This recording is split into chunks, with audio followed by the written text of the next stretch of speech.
Hello, hi, welcome to Cybrosys. In today's video, we're going to discuss about the change in subtask visibility button in Odoo 19 project module. So let's dive into the project module, and from here we can consider the project. I would like to consider the project office design.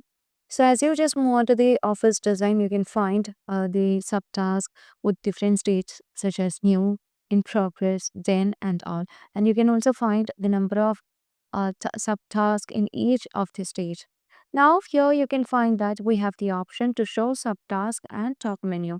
So we know talk menu is a feature which were introduced in Odoo 18, and in Odoo 19 we have a feature called show subtask. So as I just go with show subtask over here, you can see that now the task in this stage in progress and then has incremented over here, and you can find that we have more subtasks, and if you want to view all the hidden subtasks, you can just go with this new feature.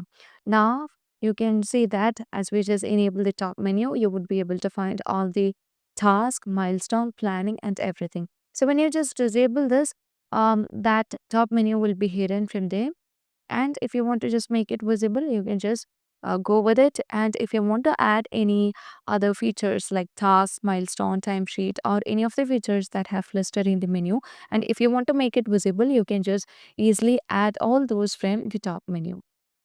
So it's a feature that exists in Odoo 18, and the visibility of the subtask is a new feature that you can find under Odoo 19. So that's all for today. If you find this video informative, please do like, share, and subscribe our channel. If you want Odoo customization, Odoo implementation, and Odoo tutorial videos, feel free to contact Cybrosys. So that's all for today. Thank you for watching the video.